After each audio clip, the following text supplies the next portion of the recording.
The U.S. Senate has passed a $1.5 trillion spending bill that includes $13.6 billion for military and economic aid for Ukraine. That twice the original amount requested by the Biden administration. This comes as the US and NATO are pouring weapons into Ukraine to help counter the Russian invasion.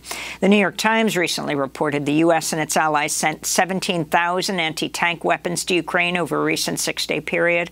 The Washington Post reported the US is quietly preparing plans to back a Ukrainian insurgency and a government in exile if Russia succeeds in seizing Ukraine.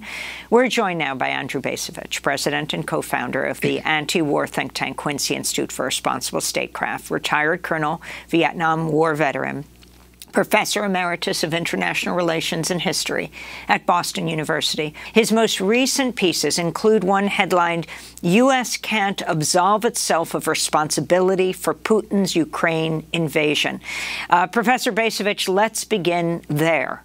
Talk about the U.S.-Putin connection and why you feel the U.S. is partially responsible for what's taking place. Well, I think I would describe it as a U.S.-Russia connection because it's not necessarily limited to Mr. Putin. And the key issue here, I think, is when the Cold War ended. And when the Cold War ended, of course, Russia was in a position of great weakness and vulnerability. And the United States and its allies chose to exploit that weakness. The most vivid expression of that was the eastward expansion of NATO. Let's remind ourselves, NATO was an anti-Soviet alliance when it was created in 1949. Expansion of NATO basically moved it up to the borders of post-Soviet Russia. At that time, there were many Americans.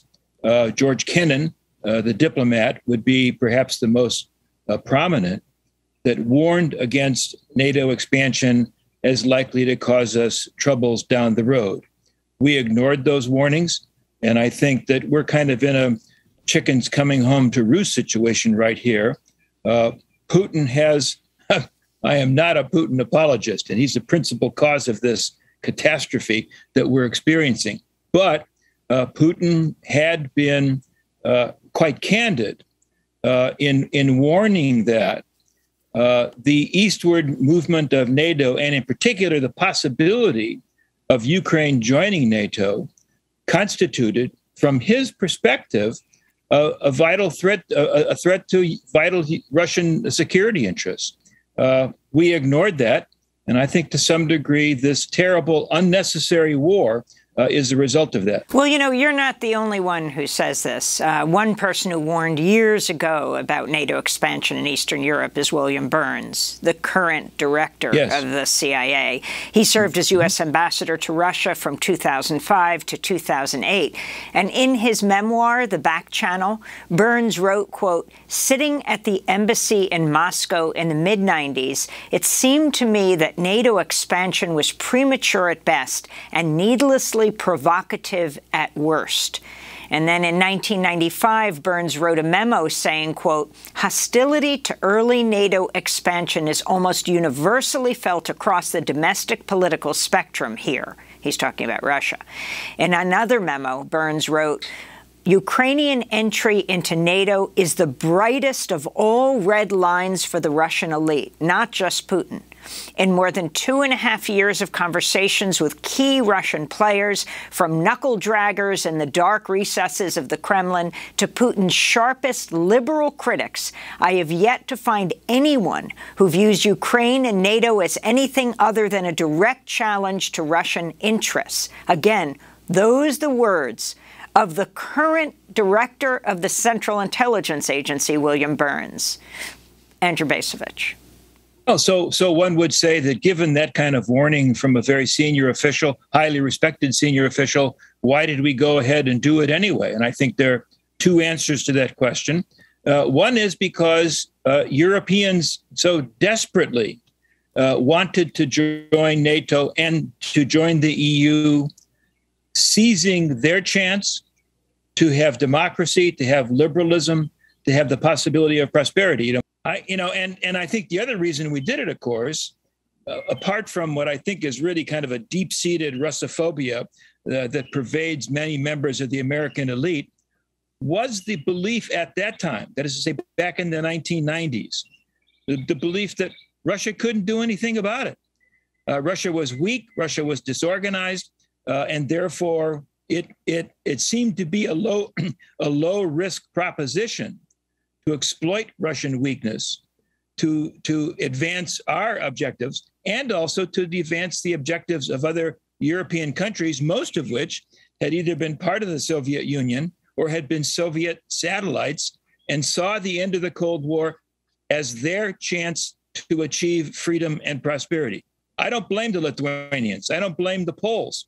But I do think that American decision makers acted impetuously and indeed recklessly, and now we're facing the consequences. I also wanted to quote Zelensky here for a minute. If we can see any movement in both of these parties when it will come to a ceasefire. He made this very important statement on ABC. He said, regarding NATO, I have cooled down regarding this question a long time ago after we understood that NATO is not prepared to accept Ukraine. Talk about what this means.